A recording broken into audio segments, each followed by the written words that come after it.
Geda gedi geda oh.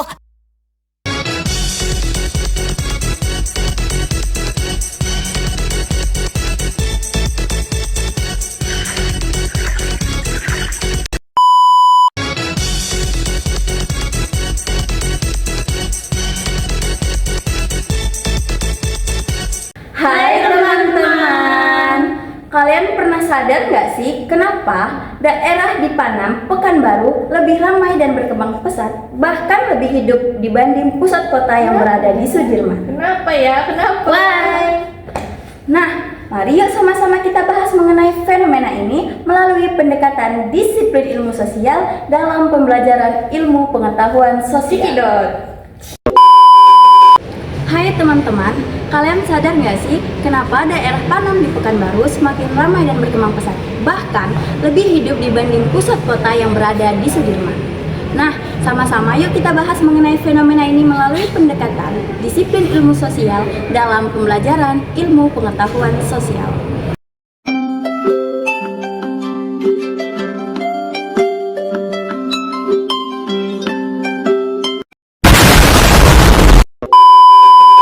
Nah, di sini saya akan membahas konsep pendekatan disiplin ilmu sosial. Seperti yang sama-sama kita ketahui, pendekatan disiplin ilmu sosial adalah cara belajar ilmu pengetahuan sosial dengan melihat fenomena dari berbagai cabang ilmu sosial. Cabang-cabang ilmu sosial ini seperti geografi, ekonomi, sosiologi, ilmu politik, sejarah, dan antropologi. Dengan menggunakan pendekatan ini, kita dapat memahami sebuah peristiwa sosial secara komprehensif. Pendekatan ini sangat cocok dengan teori konstruktivisme, yaitu sebuah teori yang menekankan bahwa pengetahuan dapat dibangun melalui pengalaman nyata.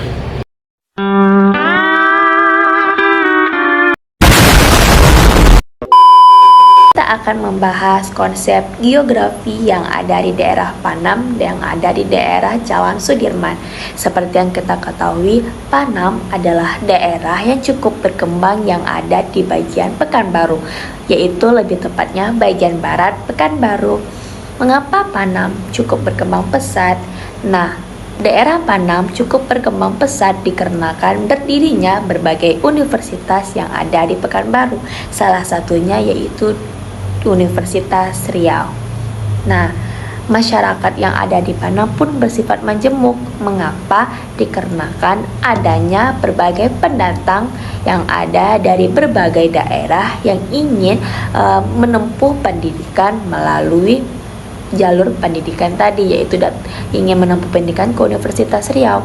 Nah, hal inilah yang membuat masyarakat Panam itu memiliki ide atau memiliki inisiatif untuk membangun sebuah kos-kosan yang dimana untuk mereka pendatang tadi mereka huni.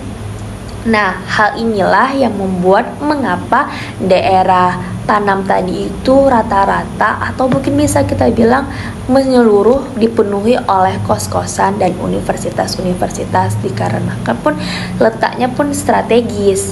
Nah, kita bandingin yang ada di Jalan Sudirman. Nah, di Jalan Sudirman ini dikarenakan pusat kota yang ada di Pekanbaru. Nah, dikarenakan pusat kota tadi banyaklah gedung-gedung tinggi, pusat-pusat perkantoran, jalan-jalan besar, banyaknya lalu lintas. Nah, hal inilah yang membuat dan membedakan mengapa Panam dan Sudirman itu berbeda, dikarenakan ada dua tadi. Nah, hal inilah yang mengapa dibilang Panam itu negara yang berproses berkembang dan Sudirman itu sudah daerah yang cukup berkembang. Das ist nur zu deinem Besten. Nimm das und das und dies und jenes und das und das und das und das und das und das und das. Yeah!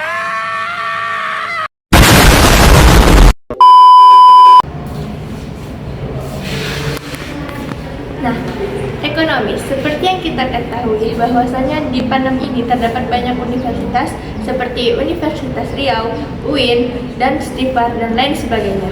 Nah, jadi masyarakat di dekat universitas tersebut membuka usaha seperti kosan, rumah makan, catering, dan lain sebagainya untuk memenuhi kebutuhan para mahasiswa yang sedang menempuh pendidikan di universitas tersebut.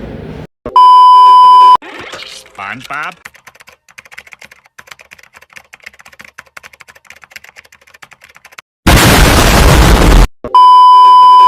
Saat ini, penduduk Panam menjadi semakin beragam.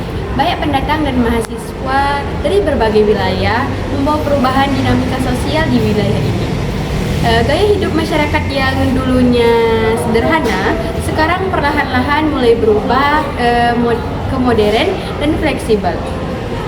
Kebutuhan internet yang cepat, tempat nongkrong yang nyaman, serta ruang-ruang yang mendukung aktivitas sehari-hari seperti belajar, bekerja, atau bersosialisasi pun semakin meningkat. Here you are, sir. One Krabby Patty.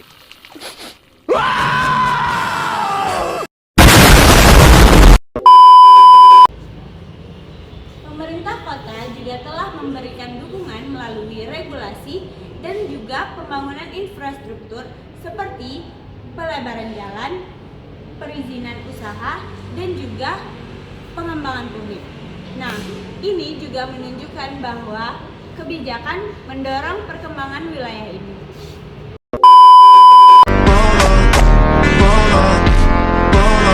Uma festa do fim de semana.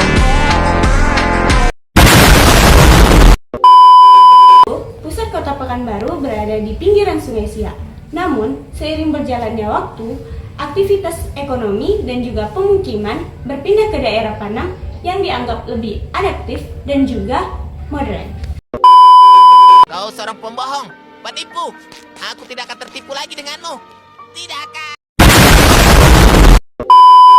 Selanjutnya kita akan membahas konsep antropologis yang ada di Jalan Sudirman dan kita bandingkan dengan daerah Panam. Nah, seperti yang kita ketahui, Jalan Sudirman merupakan pusat kota yang ada di daerah Pekanbaru. Dikarenakan Sudirman itu pusat kota, tidak heran lagi kalau sistem yang itu mobilitas daerah tersebut sangat tinggi dikarenakan banyaknya ekonomi modern yang ada di daerah tersebut seperti perdagangan, perkantoran, jasa, dan lain sebagainya. Hal inilah yang membuat interaksi sosial yang ada di masyarakat tersebut pun menurun. Hal lainnya yaitu seperti interaksi, yaitu budaya di daerah tersebut itu pun dipengaruhi oleh globalisasi. Nah, hal inilah yang membuat perbedaan Jalan Sudirman dan Panam sangat terlihat berbeda. Daerah Panam yaitu dikarenakan daerah Panam ini yang awalnya itu peralihan dari desa ke kota.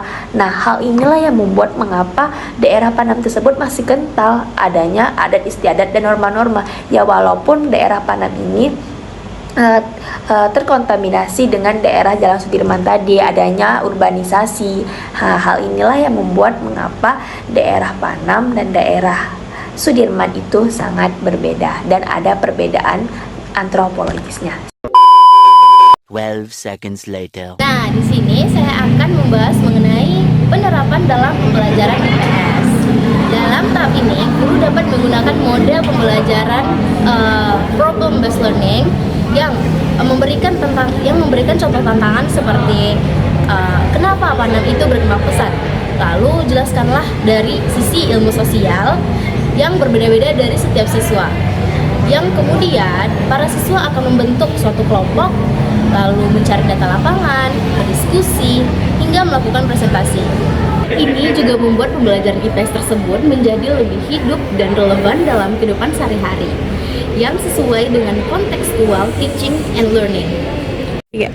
Nah, di sini itu ada 5 cara penerapannya. Yang pertama itu pembelajaran berbasis proyek, berdiskusi dan debat, simulasi dan role play, pembelajaran media dan teknologi, serta melakukan kunjungan lapangan. A few moments later. Selanjutnya, evaluasi dan manfaat. Evaluasi tidak hanya berupa dalam teori ganda saja, tapi juga bisa dalam video, infografis, esai refleksi, dan juga diskusi yang mencerminkan pemahaman siswa lintas disiplin. Dengan ini, siswa belajar berpikir kritis dan peka terhadap lingkungan dan mampu menyusun solusi dari masalah nyata.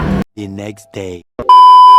Itulah contoh-contoh pendekatan disiplin ilmu sosial dalam pembelajaran sejarah. Dapat kita lihat melalui fenomena nyata yang terjadi antara Panam dan Sudirman. Jadi, pembelajaran sejarah itu tidak membosankan.